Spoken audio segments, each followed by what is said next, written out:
Hello students. Today we will do chapter power sharing of democratic politics.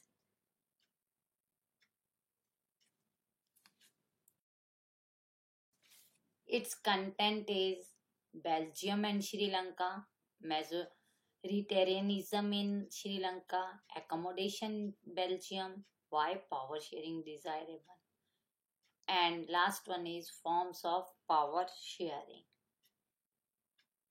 Now, for power sharing, we will take example of Belgium and the example of Sri Lanka. You know, Belgium is a small country of Europe continent and it is smaller than our country state Haryana, and its population is also less than our country's state Haryana's, that is less than 1 crore or around 1 crore.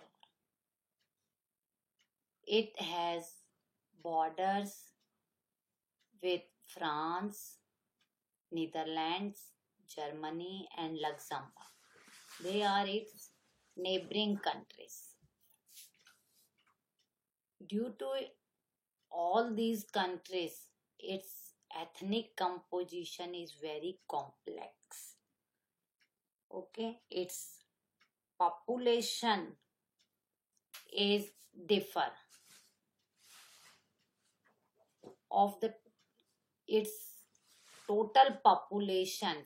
59% people who live in Flemish region, they speak Dutch language.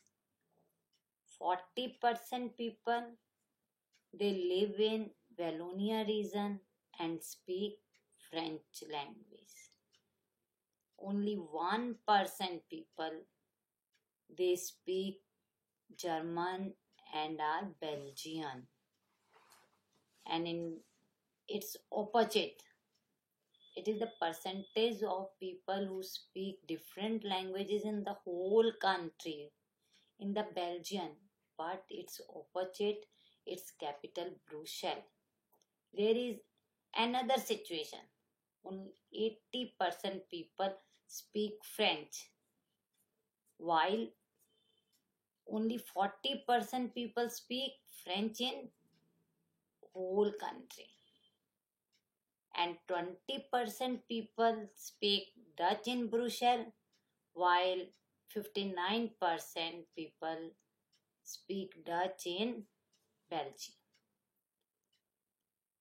There is everything smooth, but one big tension is there, that the Dutch speaking people constituted a majority in the country, but a minority in the capital.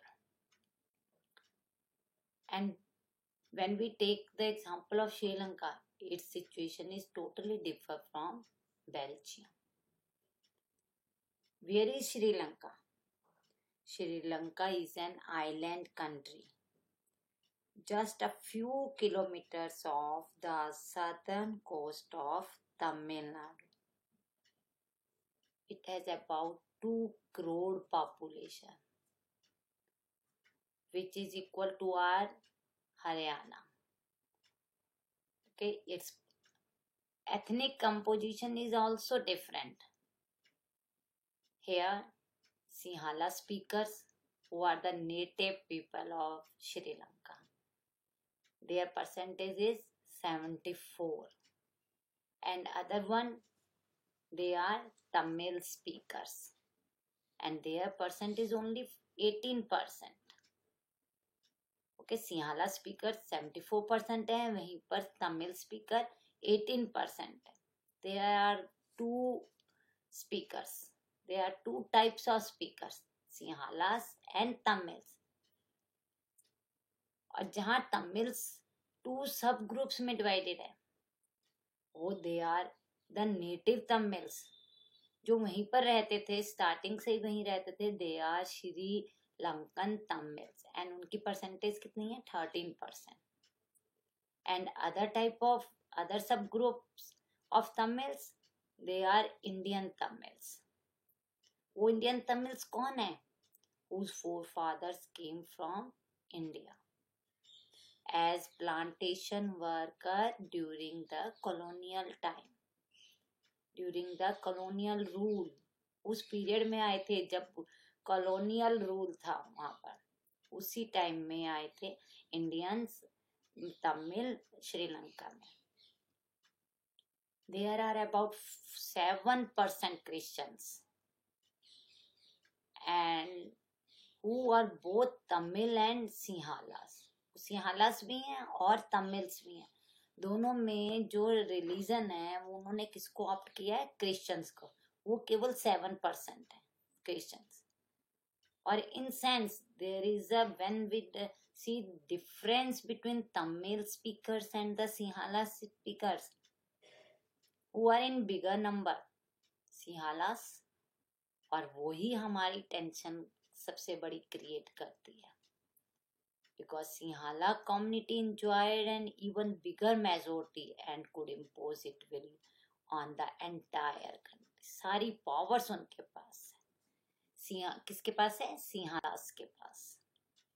अब जब सिंहालास की majority है, सिंहालास के पास सारी powers हैं, तो वहां पर क्या है? मेजोरिटेरियनिज्म. मेजोरिटी है श्रीलंका में किसकी? सिंहालास की.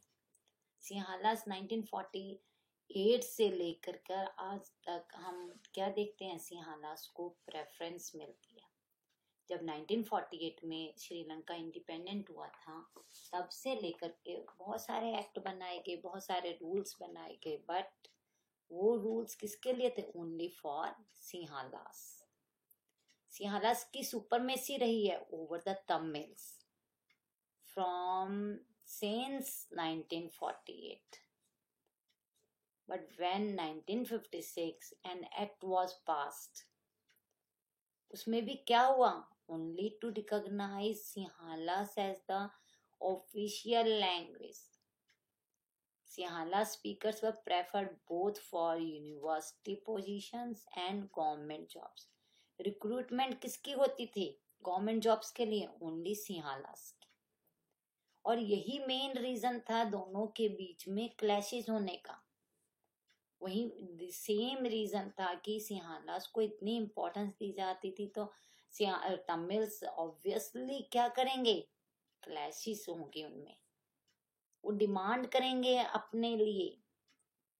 किसके लिए? अपने राइट्स के लिए, इक्वालिटी के लिए वो स्ट्रगल करेंगे. तो उनकी डिमांड्स भी डे बाय डे उन्होंने अपनी डिमांड्स किसके सामने रखी? श्रीलंकन गवर्नमेंट के सामने रखी. But all in when.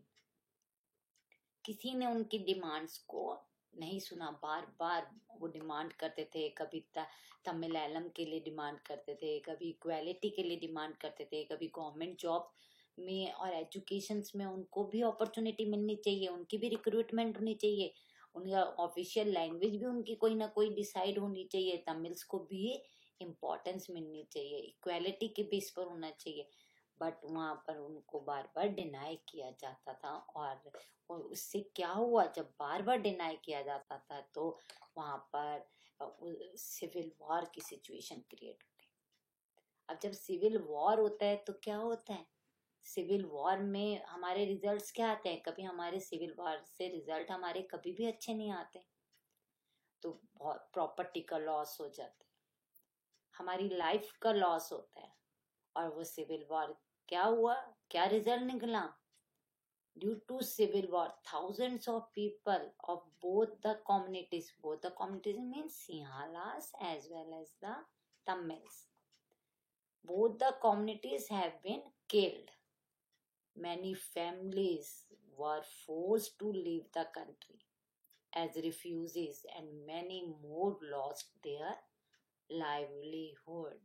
और उनकी क्या हुए? उनको तो बहुत ही लॉस हुआ सिविल वॉर में.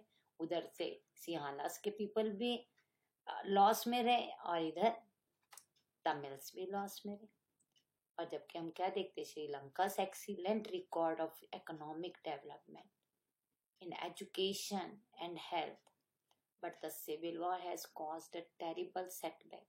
to the social, cultural and economic life of the country.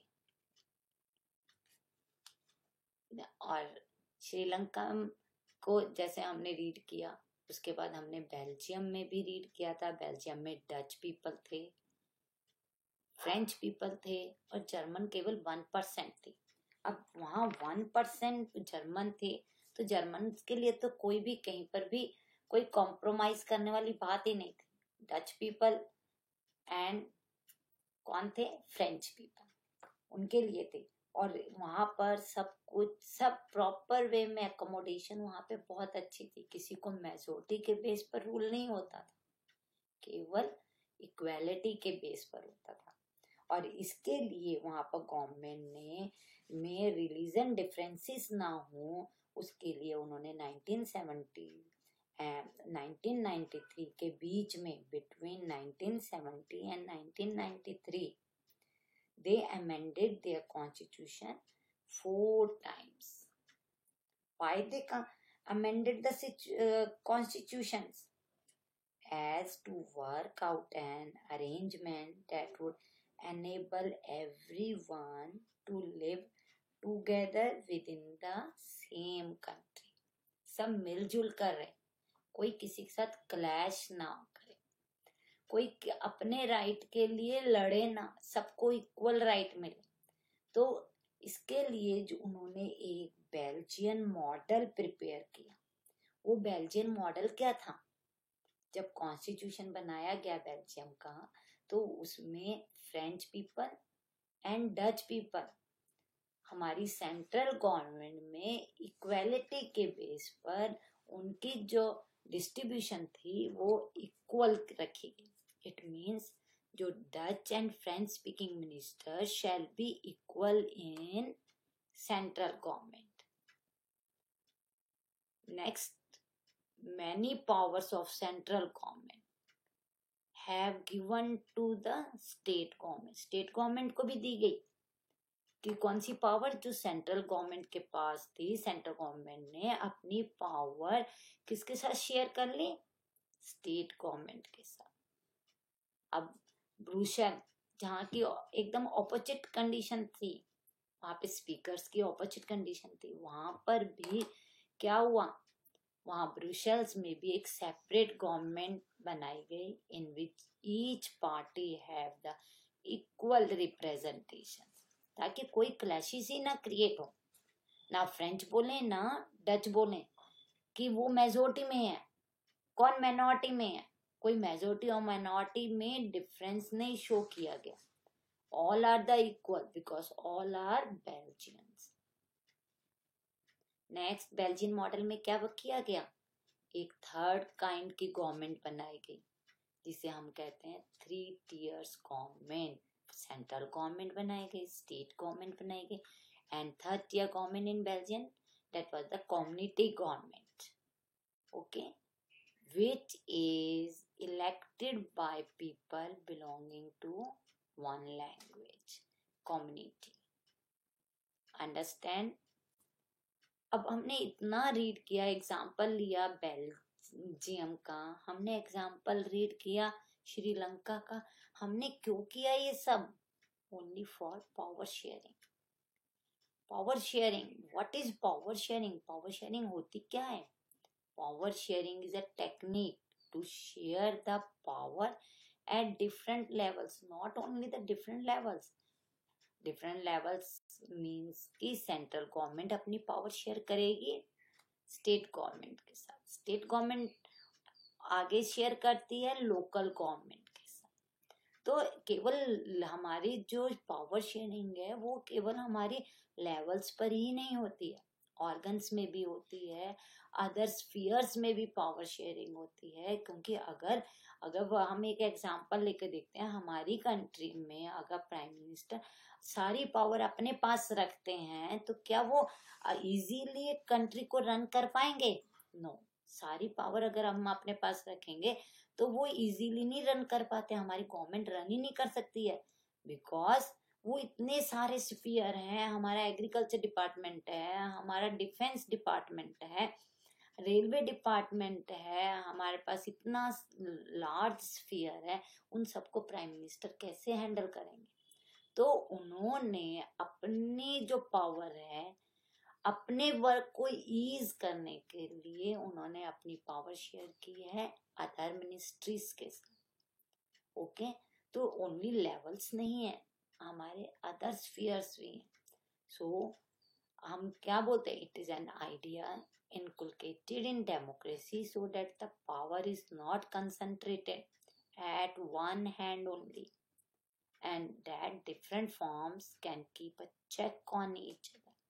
और सब एक दूसरे को चेक करते हैं, कौन वर्क कैसे कर रहा है। चेक करने का मतलब है इंटरफेरेंस नहीं है, चेक करने का मतलब है कि सबको इक्वल राइट्स मिले हुए हैं, हर डिपार्टमेंट को इक्वल राइट मिले, हर लेवल की गवर्नमेंट को इक्वल राइट्स मिले हुए। तो ये है पावर शेयरिंग। अब पावर शेयरिंग तो है, but why it is desirable, हमें नीड क्यों है, क्यों जरूरत पड़ती है हमें पावर शेयरिंग के? फर्स्ट ऑफ ऑल, हम no one can handle whole the country alone, अकेले नहीं कर सकता। तो उसके लिए हमारे पास टू मेन रीजंस है। These reasons are prudential reason and the moral reason. Now what is prudential reason? Prudential reason where it reduce the possibility of conflicts को reduce कर देते हैं। Power sharing provide stability to the government.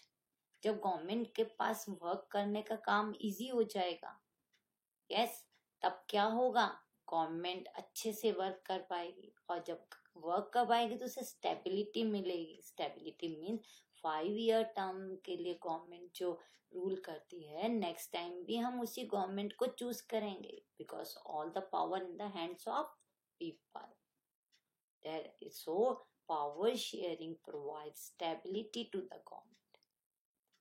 Power sharing stress that power will bring out better outcomes। वो जब power sharing किस पर stress देती है कि जो हमारे आउटकम्स हैं वो बेटर हों, क्योंकि सबको इजीनेस मिलती है। Next is reason is moral reason. Moral reasons में क्या है? Power sharing is the very spirit of democracy. Very spirit of democracy. People have a right to be consulted on how they are to be governed, and moral reason emphasize the very act of power sharing as valuable। Understand? When we see power sharing is very needed there, and power is shared among different institutions, then we have forms of power sharing। forms of power sharing। अब power sharing जो है वो अलग अलग जगह में होती है। वो distributed among as many citizens as possible। Number 1, how power is shared among different organs of the government, we discussed now only na? The next, power is shared among governments at different levels, we have also discussed about it। Power is shared among different social groups, and power is also shared among political parties, pressure groups and movements। Now we will describe it, all the forms of power sharing। Number 1, what is that? Power is shared among different organs of the government। अगर organs हैं, human beings के organs अगर work नहीं करेंगे तो human body work नहीं करेगी। ऐसे गवर्नमेंट के ऑर्गन्स हैं, these organs are legislature, executive and judiciary. और गवर्नमेंट भी अपनी जो पावर है वो अपने ऑर्गन्स में डिस्ट्रीब्यूट करती है, और this is the horizontal distribution of power. Why it is horizontal? distribution because it allows different organs of government placed at same level to exercise different powers. Legislature है, legislature क्या है? What is legislature? It is a law making body. Laws बनाती है पूरी country के लिए for all the citizens. Executive who implement laws. Yes, then judiciary. Judiciary का क्या वर्क है? It resolves disputes. अब ये तीनों जो हमारे पास ऑर्गन्स हैं, ये ऑर्गन्स एक दूसरे को चेक भी करते हैं. They keep their eyes on each other. How it is possible? क्या करते हैं वो?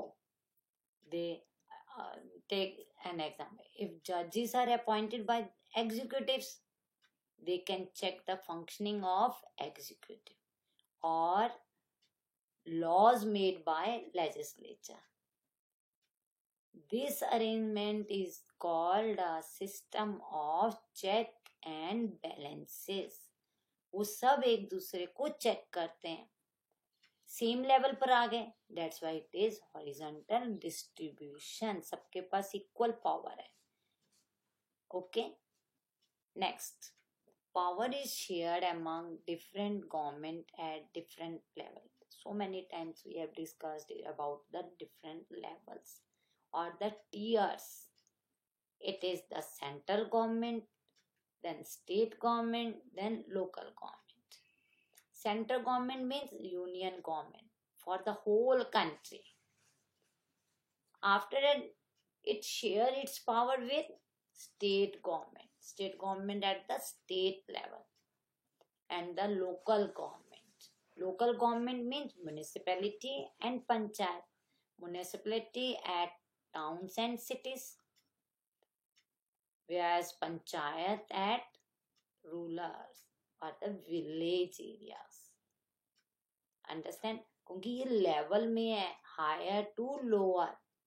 That's why it is known as vertical division of power. Okay, it is vertical division, different levels of power. अब ये हमारी गवर्नमेंट डिफरेंट लेवल पर share करती है. इसके साथ साथ हमारी गवर्नमेंट जो है वो किसके साथ पावर शेयर करती है? It share among different social groups. Social groups कौन से होते हैं? हमारी सोसाइटी में जितने ग्रुप्स हैं वो किसी के भी बेस पे हो सकते हैं, रीजन के बेस पर हो सकते हैं. रीजन क्या है? कोई केरला में रहते हैं पीपल, वो केरलाइट हैं, रीजन डिफरेंस हो गया. कश्मीर के पीपल डिफरेंट हैं, देखो डिफरेंस हो गया ना. वो कहाँ के हैं? कश्मीर के हैं. वो केरलाइट हैं, तो वो डिफरेंट एक ग्रुप हो गया. देन अगर हम रिलीजन को लें, हिंदू हैं, मुस्लिम हैं, सिख हैं, बुद्धिज्म है, they are the social group of on the base of religion. Language के बेस पर है, कोई मराठी बोल रहा है, कोई पंजाबी बोल रहा है, कोई गुजराती बोलता है और कोई मलयालम बोल रहा है. तो ये किसके बेस पर हो गए? लैंग्वेज के बेस पर. वही ये इन सबको हमने क्या बोला है? Social groups. और ये कम्युनिटी, हमारी जो कम्युनिटी है ये एक रिलीजन के बेस पर है, तो हमने उसको क्या बोल दिया? Community based social. अब हमने उसमें भी देखा था, बेल्जियम में भी देखा कि बेल्जियम में कैसे लैंग्वेज के बेस पे हमने कोई डिफरेंशिएट नहीं किया है ना, सबको इक्वालिटी दी है. ऐसे ही पावर शेयर जब हम करते हैं इंडिया में भी, हमने कोई किसी को पावर स्पेशल पावर नहीं दिया, सबको इक्वालिटी के बेस पर दिया. अगर हम एक रिलीजन को पावर देंगे तो दूसरा रिलीजन स्टैंड कर जाएगा कि उन्हें पावर चाहिए. बट जब हमारा कॉन्स्टिट्यूशन प्रिपेयर हुआ था, that time we have decided कि हमें जो वीकर सेक्शन है उनको क्या देना चाहिए? रिजर्वेशन देनी चाहिए. उनके लिए हमने स्पेशल अरेंजमेंट्स रखे, रिजर्व करके उन्हें, ताकि वो भी अपलिफ्ट हो सकें. अब जब हमने उनको कॉन्स्टिट्यूशन में ही पहले से ही ये डिसाइड कर लिया, तो there is no question for power sharing. There is no question of conflicts. Understand? उन्हें ऑलरेडी मालूम है कि उन्हें क्या करना है. उनके लिए रिजर्वेशन है फॉर जॉब्स. और वुमेन को भी 1/3 सीट्स लेजिस्लेचर में देकर कर उन्होंने ये ऑलरेडी डिसाइड किया हुआ है. इन कोई भी क्वेश्चन नहीं रेज कर सकता कि उन्हें ये पावर शेयरिंग रॉन्ग है. तो पावर शेयर कैसे करते हैं सोशल ग्रुप्स में? किसी को के साथ गवर्नमेंट पार्शल नहीं होती, किसी को फेवर देकर नहीं होती. किसके बेस पर है? By giving equality. Understand all of you? सबको क्या है, कहीं पर डाइवर्सिटी को शो नहीं करना, यूनाइट को शो करती. कहीं मेजोरिटी नहीं है, कहीं माइनॉरिटी नहीं है, सबको इक्वालिटी दी गई है और पावर शेयर हो रही है सोशल ग्रुप में on the basis of equality. Now the next one is the power is also shared among political parties, pressure groups and movements. Political parties, first of all, political parties, there are number of political parties in India. Okay, बहुत सारी political parties हैं, number of political parties. अब इतनी सारी political parties हैं कि एक political party को कभी भी मेजोरिटी नहीं मिल पाती. अगर मिल जाए तो डेट्स डिफरेंट, क्योंकि सारे वोट्स क्या हो जाते हैं, डिवाइड हो जाते हैं. तो हम क्या करते हैं, हमारी गवर्नमेंट ने, जो गवर्नमेंट है या मेजर पॉलिटिकल पार्टीज हैं, वो क्या करती हैं, उन्होंने अपने अलायंसेस बनाए हुए हैं, ग्रुप्स बनाए हुए हैं. और किसके लिए? कोलिशन गवर्नमेंट के लिए. जब वो स्मॉल पॉलिटिकल पार्टीज को रीजनल पॉलिटिकल पार्टीज के साथ हैंड शेक करते हैं, तो वो क्या करते हैं, अपने हैंड शेक करके गवर्नमेंट बनाने के लिए उन्हें इनवाइट करते हैं. और जैसे कि बीजेपी है, BJP is the bigger party, political party. उन्होंने एनडीए किस बनाई हुई है, स्मॉलर और द रीजनल पॉलिटिकल पार्टी से हैंड शेक करके उन्होंने एक गवर्नमेंट बना ली है, NDA. That is the political party of BJP. And Congress ने क्या किया हुआ, यूपीए उन्होंने भी बनाई हुई कि जब भी कांग्रेस जीतेगी वो अपने साथ किसको लेके जाएगी, रीजनल पॉलिटिकल पार्टीज को. तो ये पावर शेयर किया जा रहा है किसके साथ, पॉलिटिकल पार्टीज का. Same as the pressure groups and the movements. अब प्रेशर ग्रुप्स एंड मूवमेंट्स कोई भी अपने इंटरेस्ट के लिए अगर स्टैंड हो जाता है कि हमें हमारी डिमांड ये है, हमारी डिमांड ये है, तो क्या गवर्नमेंट उसको मान लेगी? नेवर. क्योंकि अगर आज एक ग्रुप खड़ा हो रहा है कि हमारी डिमांड्स पूरी करो, कल को दूसरा भी खड़ा हो जाएगा.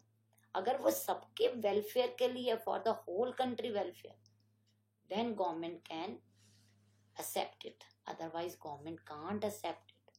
क्योंकि वो किस पर हो जाएगी, वो इक्वालिटी के बेस पर नहीं होगी sharing. Okay, it is your chapter and now you will do questions in your notebook. Number 1 is the ethnic composition of Belgium. Number 2, ethnic composition of Sri Lanka. Next, majoritarianism in Sri Lanka. इसमें आपने सब लिखना है. 1956 का act लिखना है. इसमें आपने डिमांड्स लिखनी है. इसमें आपने उसके अफेक्ट्स भी लिखने हैं. Okay, then accommodation in Belgium. What will you write in? Belgian model लिखना है आपने. एकोमोडेशन कैसे वहां पर एकोमोडेट किया गया. फिर आपने difference between Belgium and Sri Lanka power sharing, ये क्वेश्चन भी करना है आपने कि उन दोनों का डिफरेंस बताना है. Why do we need power sharing, वो हमने 2 को आंसर किए थे, moral reason and prudential reason. Last one is the explain the forms of power sharing. We have done it now. You have to do all these questions in your notebook. Okay, students. Thank you.